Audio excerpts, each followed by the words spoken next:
Donna, if we are not our thoughts, why are our thoughts so important as mentioned in the August reading? It doesn't work to block our thoughts. What do we do when a negative one pops in? No, we're not our thoughts. We are the boss of our thoughts.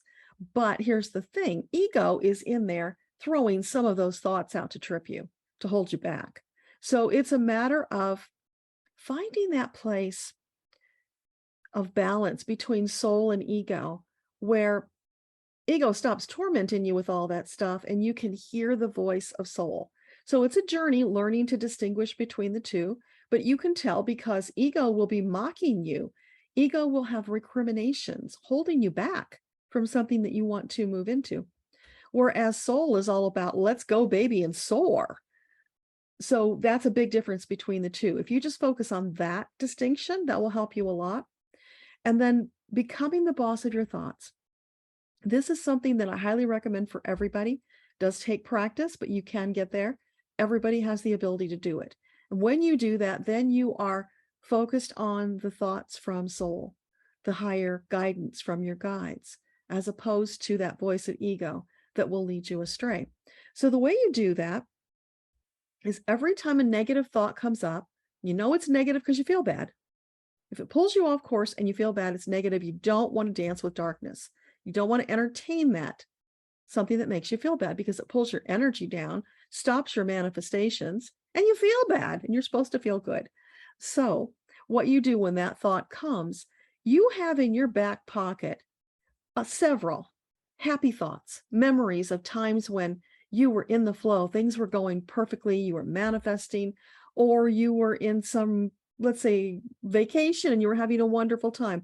Just some memories that are really, really good, positive, upbeat. So as soon as that dark memory comes in and you notice it, the moment you notice it, swipe the screen of your mind, replace it with that happy, upbeat memory.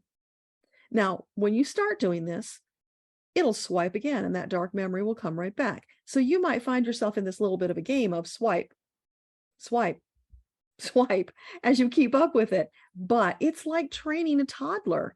You have to be persistent. Don't give up. Be patient, kind, and loving with yourself. Know that you are learning a new way of being. If you put in the time, dedication, and you intend to be mindful, being very present in the moment, you can do this. Everyone can. It will change your life in the most wonderful way, because then most of the time you're going to be in that space of peace, zen, bliss. You're not going to be dancing with darkness or tormented by those thoughts. You are in alignment with your soul when you feel that way. So the more you can do that, it's a gift to yourself, the better. So let me know if that makes sense. Stacy says, exactly. You think the swiping the worries away will help? Yeah, perfect. Yeah, that was an inspired idea. I didn't come up with that. So it's something that we can identify and relate to these days with all the electronics. So if you picture your mind and you're swiping the screen, it's so easy, it flows. And then just let the good one come in and replace it. You know, you're just changing that screen. Steph is saying, I won't rest for a month. I'm year 28 or 29. The pandemic messes up the number skill. It doesn't have to, though, Steph. Let that belief go. Find a way to make it work for you, because in everything that we see as a challenge, there's a blessing and a lesson. So it's a matter of shifting your thoughts, finding the blessing and the lesson, flowing into that, taking advantage of that, expanding upon that as much as possible. We can do that in every way, every day. As soon as we notice, that's the thing, being vigilant, noticing sooner so that you haven't built up a whole head of steam that's moving you towards a negative karma response. The sooner you find it, stop it, reverse it in its tracks and put the positive in there, the sooner you will bring that positive karmic response to replace whatever you were building up a head of steam of. Linda, changing the narrative is so powerful, rewriting the old stories and programming into new promises. Absolutely. And you know, if you haven't heard me say this before, I'm going to repeat it. So let's say that you are like a lot of us. You had maybe trauma in your childhood where you experienced some kind of abuse or just trauma. You can rewrite that story. How amazing is that? You don't have to carry forward that story that you are this wounded, traumatized child. You can, in your mind, you create the story the way you wanted it to be. You had supportive parents who protected you. You didn't get traumatized. Whatever works for you. You had a fairy godmother who was right there leading you through it, which you really did, but you didn't know it at the time. Your angels were your fairy godmother. But write the story the way you want it to have worked out. Then believe it. Tell it to yourself as the truth. Allow it to be the truth. And that will have this ripple of energy forward from that event through your life, flipping switches all over the place, clearing up trauma that is attached to that original trauma. It's the same when we do the karmic past life readings. We find the origination lifetime, the story of the trauma. We get that, we learn the story, we learn, what was the choice that led to this? What were the just enough details so we can clear it.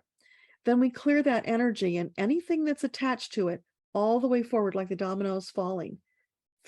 Cleared, done, gone. It's phenomenal. You can do that in your present life as well. It might even have past life implications if you are knocking down some of those pins that you carried forth from past lives. So it's a really worthwhile exercise to do. Rewrite those stories and keep telling yourself the new version until you believe it, until it feels real, until that old story just doesn't show up anymore. It's gone. You've written it out of existence. Whether that means just telling it to yourself, literally writing it down, drawing it, whatever you need to do to reinforce it for yourself. But that's a fabulous exercise and a gift to give to yourself. Get rid of all that old garbage because it's just holding you back. You're ready to release it and move forward into the flow, the love, the light, the expansion of your soul. And the more of that crap you get rid of before we get to, the great battle over utopia, the better. You'll be lighter, you'll be more prepared, and you'll be able to help others because you can share your story of how you did it, which is pretty phenomenal on its own. And you can be a role model. So there's just no downside to that particular exercise. It's just all good stuff. Kate, you love this. The theme matches what you've been told by your team to think on being the kind boss of your thoughts. Yeah. It's so powerful, and yet it's really simple. If only somebody had taught us to do this when we were kids, can you imagine? We could have had it as a game that we played. Then we never would have been dancing with all those dark thoughts, which manifested so much that we didn't want or was unpleasant in our lives going forward. It's a real game changer, so it's worth the effort. And where you feel led, share it with other people, because if they start changing it now, that will have a ripple effect on people around them and us and the world. Steph says vigilance. Absolutely. It's that being present in the moment to notice it the moment it shows up and shut it down. Now, in the beginning, that won't happen. It'll grab a hold of you and it'll take you for quite a ride before you all of a sudden notice, oh, did it again. But no recrimination, just, okay, now that I've noticed it, swipe, it's gone. Let's go to the happy stuff again. Just keep doing that. Linda, you told your ego that you and your soul were taking over the wheel of the ship. I love it. That's perfect. Yeah. But you don't want to boss ego around. You want to be friends. So get ego on board with you. And, you can share the responsibility, because truly what you're doing is you are moving to a place of oneness with soul, higher self, and ego. When you come to that place of oneness, you'll all be working for a common purpose. So that's part of what we're evolving into. Linda, ego has a job on the ship to watch out for danger and keep us all safe on the path. Yeah, it does, except it overcorrects often and keeps us from expanding. So that's where we're trying to find that stasis place of harmony and balance between the three aspects of ourselves, so that we can act as one for the good of the entire body. Yeah, we just have to keep reminding ourselves until it becomes second nature, just like replacing the thoughts. At some point in time, you'll notice it faster. You'll fix it faster. And the sooner you do that, the easier and better it gets, which means you're in the flow more often than you're not. Now, It's highly unlikely that any of us living here on Earth are going to get to a place where we're in the flow 100% of the time. We wouldn't be learning if we didn't fall out occasionally and then have to do the work to get back, right? But we can get to that place where we are the majority of the time in the flow, feeling wonderful, manifesting like crazy what we want to come to pass. And besides all the personal things that we're working on, there's the grander plan of Earthtopia. So all of that positive energy lends itself to those goals. It ripples out to all of those intentions to work on them all at the same time. Anyway, thank you all for being here. I totally appreciate it. Much love to you. I can't wait to see you again next month for Metaphysical Monday.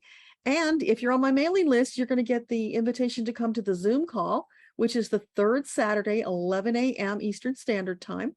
But you got to be on my mailing list to do that. So I'm going to give you the link for that in case you're not already and you want to join us. I mean, seriously, you get free readings about anything you want on that third Saturday. You just have to give me your email address so I can email it to you. That's it. You're welcome, Teresa, T-Barb, Linda, Starfish, Kate. Love and light. That's a great way to end. Thank you for being here. I'm going to hit the end button, you guys. Have a fabulous, what is it? Rest of the week. It's Monday, right? I forgot for a moment. Have a fabulous rest of the week. Bye for now.